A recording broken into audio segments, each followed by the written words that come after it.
আমার নতুন বিবাহ হয়েছে, কিন্তু আমার স্বামী বিদেশে থাকেন। আমি সবসময় তার কথা ভেবে অস্থির থাকতাম, আর এই অস্থিরতার জন্য রাতে ঘুমও আসত না। একদিন বিশেষভাবে মনটা খুবই অশান্ত হয়ে উঠল, তাই আমার স্বামীর ফোন নম্বরে আমার কিছু ছবি পাঠিয়ে দিলাম। কিন্তু সেই ছবি ভুল করে আমার ভাতিজা কুনালের নম্বরে চলে গেল। ছবি দেখে সে একটু থমকে গেল, আর এরপর সে হঠাৎ আমার ঘরে এসে উপস্থিত হল। তারপর সে আমাকে, বন্ধুরা, আজকের গল্পটা অনেক বেশি স্পেশাল, আশা করছি তোমাদের ভালো লাগবে। গল্পগুলো ভালো লাগলে ভিডিওটি লাইক, শেয়ার এবং চ্যানেলটি সাবস্ক্রাইব করো প্লিজ। রাতে আমার মন আরও অস্থির হয়ে উঠল, তাই আমি আমার স্বামী রাহুলকে ফোন করে জিজ্ঞেস করলাম, কবে আসবে তুমি, কারণ সে অনেক দিন ধরে বিদেশে রয়েছে। রাহুল জানালো যে এখনই ছুটি পাচ্ছে না, কিছু মাস আরও লাগবে। আমি শুনে বেশ চিন্তিত হয়ে পড়েছিলাম। আমি জিজ্ঞেস করলাম, তুমি ফিরে আসতে চাইছ না কেন? সে বলল, দয়া করে বুঝতে চেষ্টা করো, আমাদের পরিবারের পরিস্থিতি তখনই ভালো হবে যখন আমি কঠোর পরিশ্রম করব। যদি আমি ছুটি নিয়ে আসতে থাকি, তাহলে আমার চাকরি হারানোর সম্ভাবনা রয়েছে। একটু অপেক্ষা করো, আমি খুব শীঘ্রই ফিরে আসব। শুনে আমার মন ভেঙে গেল, কিন্তু আমি তাতেও অটল ছিলাম। সে বলল, কেবল কিছু মাস অপেক্ষা করো। রাহুলের কথা শুনে আমি চুপ হয়ে গেলাম। বিবাহের ১.৫ মাস পরই রাহুল দুবাই চলে গিয়েছিল, আর এখন আমাদের বিয়ের ২ বছর হতে চলেছে। আমি অপেক্ষা করতে করতে পাগল হয়ে যাচ্ছিলাম। নতুন বিয়ে উপভোগ করার যে সব স্বপ্ন দেখেছিলাম, সবই ভেঙে গেছে। আমি কত স্বপ্ন দেখেছিলাম যে আমি আমার স্বামীর সঙ্গে বিভিন্ন স্থানে ঘুরব, আমরা একে অপরের সঙ্গে প্রেমের কথা বলবো, আর প্রতিরাতে রাহুলের বাহুডলে কাটাবো।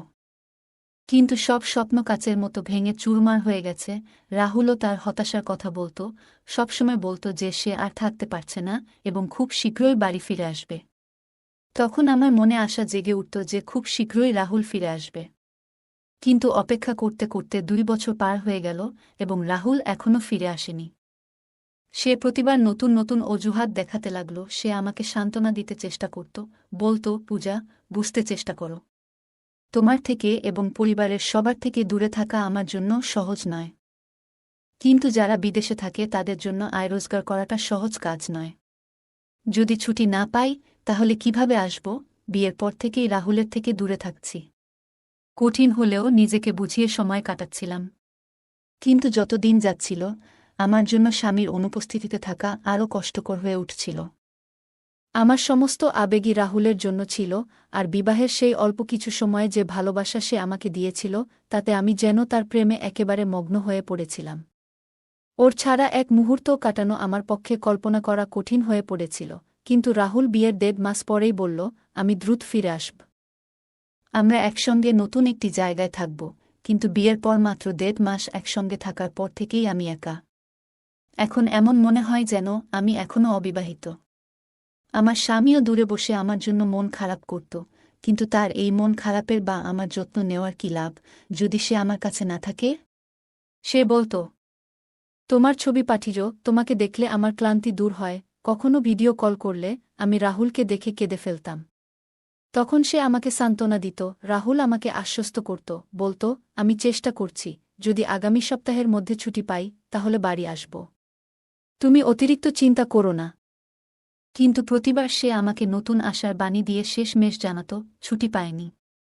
তার যাওয়ার পর থেকে নিজেকে সাজানো গোছানো বন্ধ করে দিয়েছিলাম। যখনই রাহুল ভিডিও কলে আমার মলিন মুখ দেখত, তখন তার মনও খারাপ হয়ে যেত।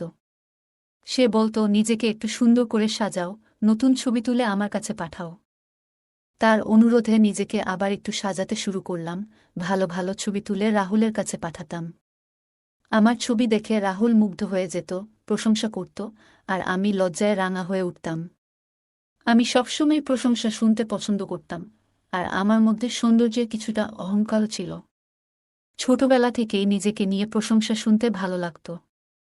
যখন রাহুল আমার প্রশংসা করত, তখন সব দুঃখ ভুলে যেতাম। তার কথা শুনে মন আনন্দে নেচে উঠত। তবে আমার শাশুড়ি আমার এই পরিবর্তনটা সহজভাবে নেননি। একদিন তিনি আমাকে ডেকে বললেন, তোমার স্বামী তো বাড়িতে নেই, তাহলে কার জন্য এত সেজেগুজে থাকো? আমি হকচকিয়ে গেলাম, বললাম, মা, রাহুল ভিডিও কলে কথা বলে। রাহুল ভিডিও কলে কথা বলার সময় আমাকে ক্লান্ত ও অগোছালো দেখলে অভিযোগ করত। তাই তার কথামতো নিজেকে একটু সজ্জিত রাখতাম। আমার শাশুড়ি ছিলেন খুবই পুরনো চিন্তাধারার মানুষ, আর রাহুলের আমাকে এভাবে ভালোবাসা প্রকাশ করাটা তার পছন্দ ছিল না। তিনি কপালে ভাঁজ ফেলে বললেন, রাহুল দিনে একবার ভিডিও কলে কথা বলে। কিন্তু তুমি সারাদিনই এত সেজেগুজে ঘুরে বেড়াও কেন? বাড়িতে তোমার ভাতিজা তরুণ কুনাল আছে, এভাবে চলাফেরা করলে তার নজর তোমার দিকে পড়তে পারে। একটু খেয়াল রেখো। আমি চুপ করে গেলাম। আমার ভাতিজা কুনালের এখনও বিয়ে হয়নি, আর শাশুড়ি একবার বলেছিলেন যে সে নারীদের নিয়ে নেতিবাচক ধারণা পোষণ করে। তার একবার বিয়ের কথা পাকা হলেও সে নিজেই সেই সম্পর্ক ভেঙে দিয়েছিল। শুনে একটু অবাক হয়েছিলাম, কিন্তু তেমন গুরুত্ব দিইনি। শাশুড়ির নিয়মের কারণে দিন দিন আমার মন খারাপ হতে লাগল। যখনই রাহুলের ফোন আসত, আমি কাঁদতাম আর বলতাম, তোমার মা এখন আমার সাজগোজের উপরও নিয়ন্ত্রণ চাপিয়ে দিয়েছেন। রাহুল আমাকে শান্ত করার চেষ্টা করত, বলত, এ নিয়ে ভাবো না, মা যা বলছেন ঠিকই বলছেন। তুমি আমার স্ত্রী, আমার উপস্থিতিতে সাজগোজ করলে ভালো লাগে। বাড়িতে আমার ছোট ভাতিজা রয়েছে, তাই এই বিষয়ে একটু খেয়াল রাখলে ভালো হয়। তুমি তো জানি সে এখানে থেকেই বড় হয়েছে। রাহুলের কথাগুলো শুনে আমার মন খারাপ হয়েছিল। এমন মনে হলো যেন সেও আমার উপর পুরোপুরি ভরসা করতে পারছে না। আমি ছিলাম একজন সুন্দরী মেয়ে, সাজলে আরও সুন্দর লাগত। সত্যি বলতে আমার কুনা মাঝে মাঝে আমাকে নজরে রাখত, আর আমার শাশুড়িরও একটা ভয় ছিল, যাতে স্বামীর অনুপস্থিতিতে আমি কোনো ভুল পথে না যাই। কারণ আমি ছিলাম এক তরুণী, নতুন বিবাহিতা। বিয়ের পর স্বামীর সঙ্গ পাওয়াটা একজন মেয়ের স্বাভাবিক চাহিদা। কিন্তু যখন স্বামী সেই চাহিদা পূরণ করতে না পারে, তখন অনেক সময় মনে নানা রকমের ভাবনা আসতে পারে। সম্ভবত এ কারণেই আমার শাশুড়ির মনে এমন ভয় কাজ করছিল। বিয়ের পর নিজেকে গুছিয়ে রাখতাম, তবে এখন শাশুড়ি আপত্তি জানাতেন। স্বামীকে জানালে সেও বলত, মা ঠিকই বলেছেন। আমি রাহুলকে বোঝাতাম যে আমাকে অন্তত নিজের মতো করে সাজগোজ করতে দিক, যাতে আমি প্রাণ খুলে জীবনটা উপভোগ করতে পারি। কিন্তু রাহুলও এতে রাজি হতো না। আমি যেন নিজের মধ্যে বয়সের ভার অনুভব করতে শুরু করলাম।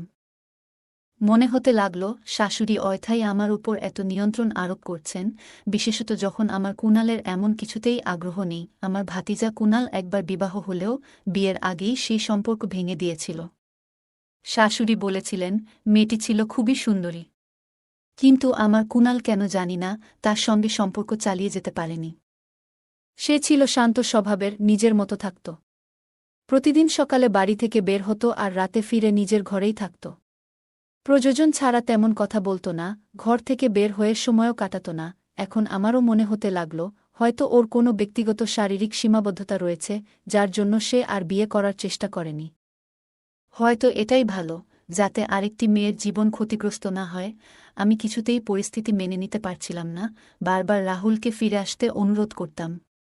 রাহুল বিদেশে কঠোর পরিশ্রম করছিল, আর আমি এখানে দুশ্চিন্তায় ভুগতাম। কষ্টে বলতাম, রাহুল, এবার ফিরে আসো, আমার ধৈর্য ফুরিয়ে আসছে। রাহুল বলত, আর একটু ধৈর্য ধরো, টাকা জমাচ্ছি যাতে ফিরে এসে আমাদের কোনো অসুবিধা না হয়। শাশুড়ির মানা করার পর সাজগোজ বন্ধ করেছিলাম, কিন্তু রাতে রাহুলের কথা মনে পড়ত। বিছানায় শুয়ে তার বাহুতে ঘুমানোর আকাঙ্ক্ষা জাগত। অতিরিক্ত কষ্ট পেলে স্নানে যেতাম, নিজের ছবি তুলতাম এবং নিজেকে দেখে ভালো লাগত। এভাবে চলতে চলতে আমি কখন যে ভেতরে ভেতরে দুর্বল হয়ে পড়েছি তা নিজেই বুঝিনি।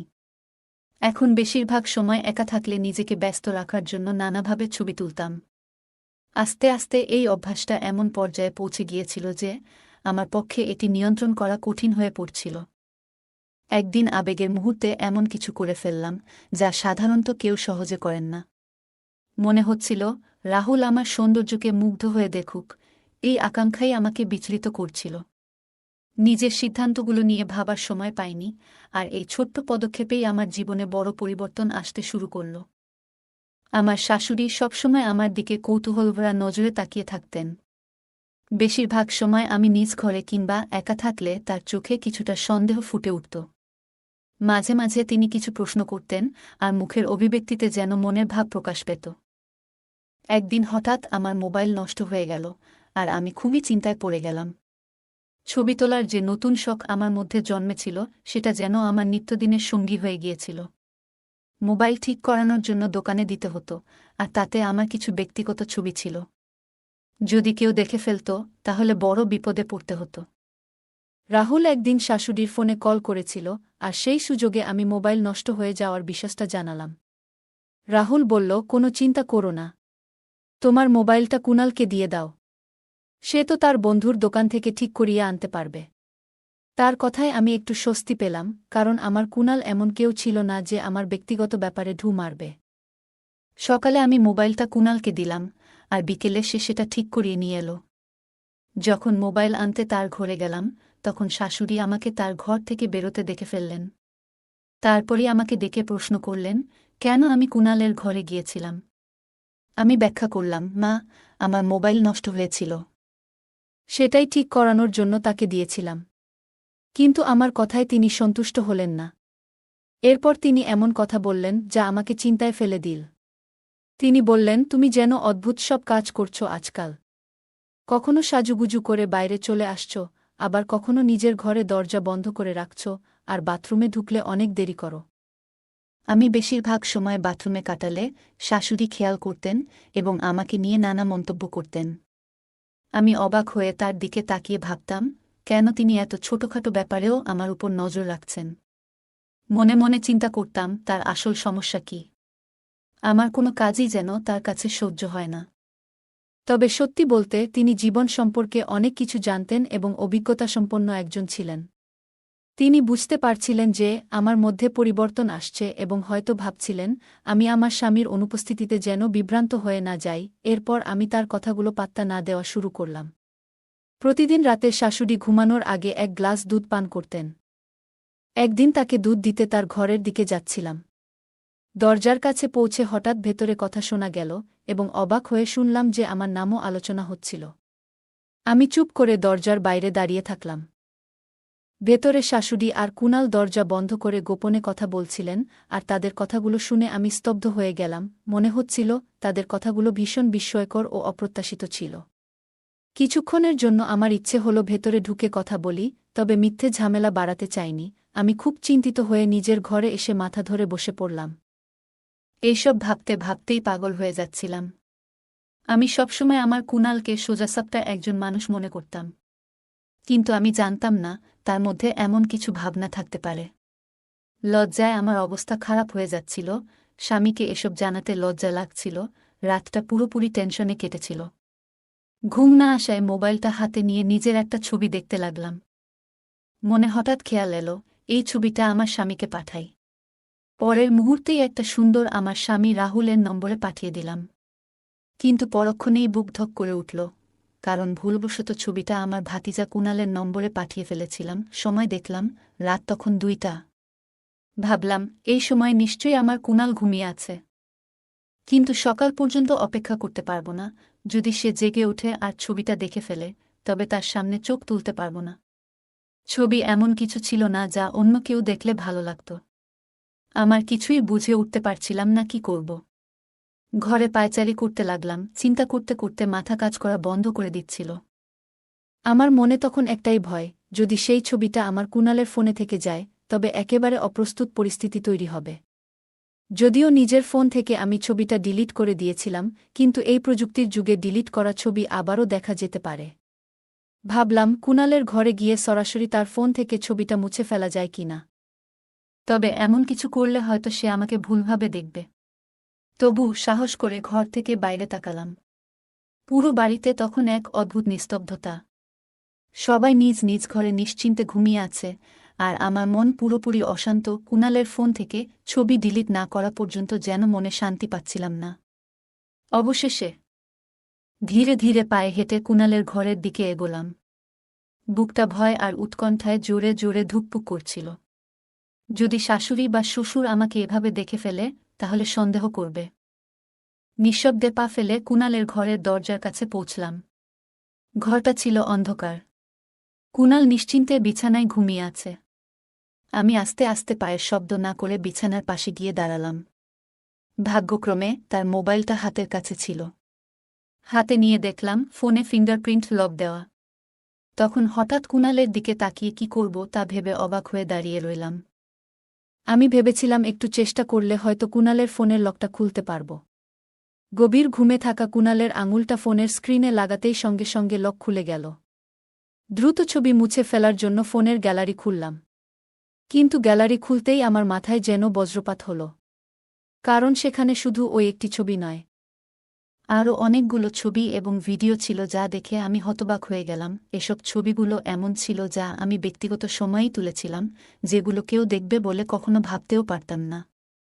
আমি বিস্ময়ে ভরা চোখে কুণালের ফোনের দিকে তাকিয়ে রইলাম, আর আমার হাত কাঁপতে লাগল। মুহূর্তেই বুঝে গেলাম যে কিভাবে আমার কুণাল এসব ছবি তার ফোনে পেয়েছে। আমার গোপনীয়তা এভাবে ভেঙে যাওয়ায় মনে হচ্ছিল পায়ের তলায় মাটি সরে গেছে। আমি তো কুণালের ঘরে শুধু নিজের ছবি মুছে ফেলার জন্যই গিয়েছিলাম, কারণ ভেবেছিলাম যে সে এসব বিষয়ে আগ্রহী নয়। কিন্তু আসলে তার ফোনে আমার অনেক ব্যক্তিগত ছবি জমা ছিল। সেদিনের মতো একটা বড় ধাক্কা আগে কখনো খাইনি। আরও জানলাম যে সে আমার শাশুড়ির কাছে গিয়ে আমার নামে নানান বাজে কথা বলে, যেন আমার চরিত্র নিয়ে সন্দেহ তৈরি করতে চায়। তখন আমি জানতাম না যে আমার ভাতিজা কুণাল আমার ব্যক্তিগত ঘরের এবং বাথরুমের বিষয়েও জানে। তবে তার ফোনে নিজের ছবি দেখে বুঝতে পারলাম যে সে আমার সবকিছুই নজরে রেখেছিল। ছবিগুলো ডিলিট করতে করতে হঠাৎ আমার কুণাল ঘুম থেকে উঠে আমাকে দেখে হতভম্ব হয়ে গেল। সে আমার হাতে তার ফোন দেখে দ্রুত ফোনটা ছিনিয়ে নিল। বিরক্ত হয়ে জিজ্ঞেস করল, তুমি এই সময় আমার ঘরে কি করছ? তার ব্যবহার দেখে আমার রাগ বেড়ে গেল। বললাম, কিভাবে সাহস হয় আমার এই ছবিগুলো রাখার? আমি এই বাড়ির বউ। তুমি এত নিচু মানসিকতার কেমন মানুষ? সে হাসতে লাগল, যেন এসব তার কাছে মজার বিষয়। বলল, আমি তো কোনো ছবি তুলিনি, তুমি নিজের ঘরে আছো, কিভাবে তুলব আমি? এ কথা শুনে আমি হতভম্ব হয়ে গেলাম, আর তার আসল উদ্দেশ্য তখন পুরোপুরি পরিষ্কার হয়ে গেল। কুণালের মিথ্যে কথা শুনে আমার রাগ আরও বেড়ে গেল। সে বলল, এই ছবিগুলো তুমি নিজেই তুলে আমাকে দিয়েছ। আমি রেগে বললাম, কিভাবে ভাবছ আমি এমন ছবি তোমাকে পাঠাবো? এরপর বললাম, যা হয়েছে হয়েছে, সব ছবি মুছে ফেলো, নইলে আমি সব বলবো। কিন্তু কুণাল নির্বিকারভাবে পানি খেতে লাগল।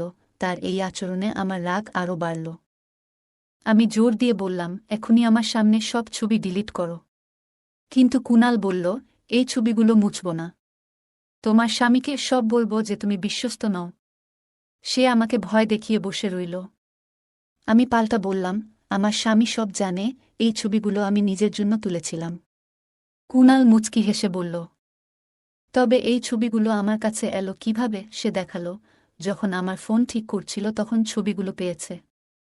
আমি বুঝলাম, এই পরিস্থিতিতে আমার স্বামীও হয়তো বিশ্বাস করত না, আর শাশুড়িও আমাকে ভুল বুঝে বসেছিলেন। চোখে জল ফেলতে লাগলাম। কুণালকে অনুরোধ করলাম যেন ছবিগুলো মুছে ফেলে। বললাম, তুমি যা চাইবে তাই দেব, কেবল আমার ছবি ডিলিট করে দাও। কিন্তু সে বলল, আমার কিছুই চাই না, এখনই আমার ঘর থেকে বেরিয়ে যাও। সে আমাকে জোর করে ঘর থেকে ঠেলে বের করে দিল, আর আমি কান্নায় ভেঙে পড়লাম। আমার তখন মাথা কাজ করছিল না, শুধুই মনে হচ্ছিল যে কোনো মূল্যে এই ছবি মুছে ফেলতে হবে। যদি সে আরও কিছু দাবি করে, এমনকি অসম্ভব কিছু চায়, তাও আমি হয়তো মেনে নিতাম। কারণ আমার এই গোপন বিষয়টি স্বামীর কাছে গেলে সে আমাকে ছেড়ে দিতায়, এমন আশঙ্কাই ছিল সবচেয়ে বড় ভয়। তাই নিজের আত্মমর্যাদা ভুলে তার সব কথা মেনে নিতে প্রস্তুত ছিলাম। কিন্তু কুণাল আমাকে ঠেলে বের করে দেওয়ায় বুঝলাম, হয়তো তার আগ্রহ এসব বিষয়ে নেই।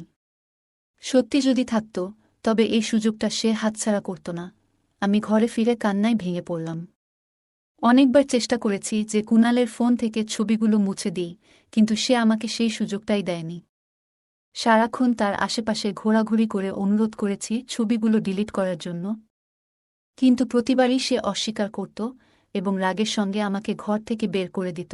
রাহুল যখন ফোন করত, আমি উদাসীনভাবে কথা বলতাম। সে বারবার জানতে চাইত, তোমার কি হয়েছে, কিন্তু এসব কিভাবে তাকে বলতাম। একদিন সিদ্ধান্ত নিলাম, সত্যিটা রাহুলকে জানাব, ভয়ে বেঁচে থাকা আর সম্ভব না। যদি আমি নিজে না বলি, কুণাল একদিন সব ফাঁস করবেই। ভয়ে ভয়ে রাহুলকে বললাম, রাহুল, আমি ফোনে কিছু ছবি তুলেছিলাম।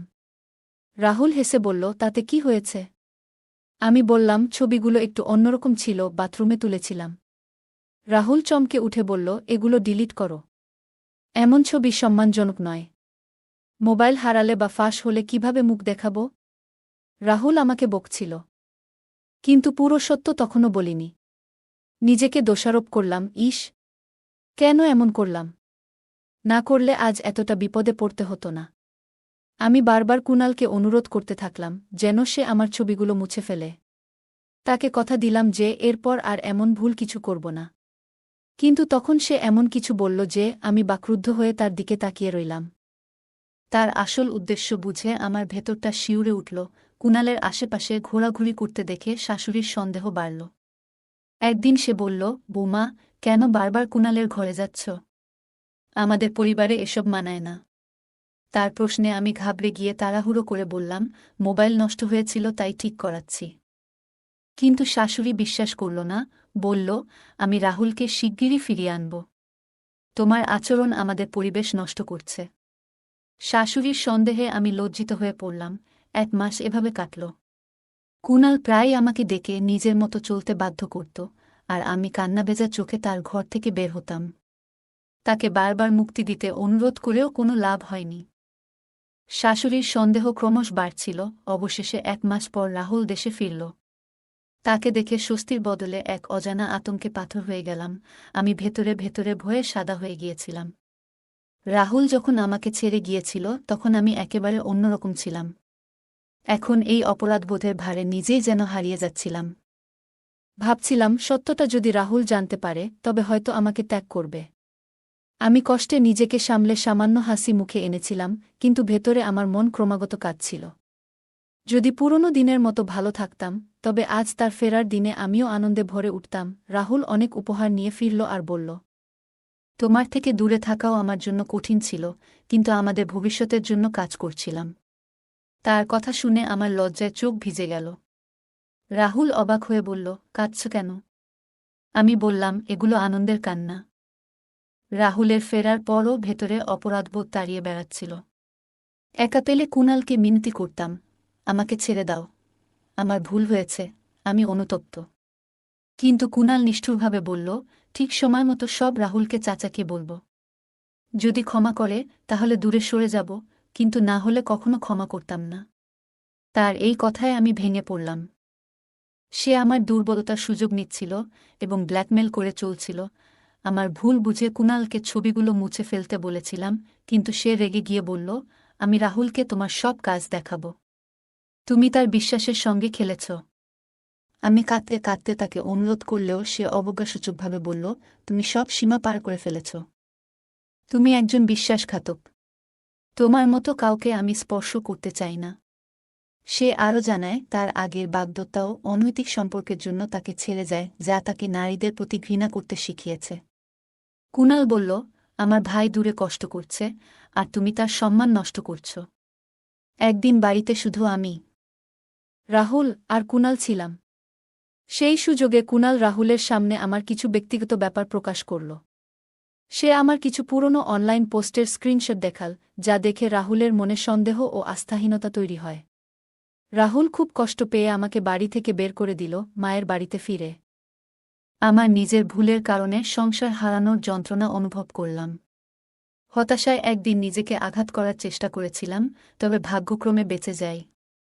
হাসপাতালে জ্ঞান ফেরার পর দেখলাম আমার স্বামী রাহুল সেখানে দাঁড়িয়ে আছে।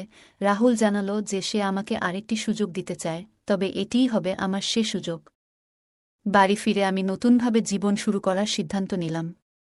নিজের ভুলগুলো থেকে শিক্ষা নিয়ে এবার রাহুল ও তার পরিবারের জন্য সেবা ও যত্ন করতে মনোযোগী হলাম। রাহুলের ক্ষমার জন্য আমি কৃতজ্ঞ, যা আমাকে জীবনে নতুনভাবে এগিয়ে চলার প্রেরণা দিয়েছে। বন্ধুরা, যদি এই গল্পটি ভালো লেগে থাকে তাহলে দয়া করে ভিডিওটি লাইক করুন এবং আমাদের চ্যানেলটি সাবস্ক্রাইব করুন। পাশে থাকা বেল আইকনটি প্রেস করুন, যাতে করে আমরা যখন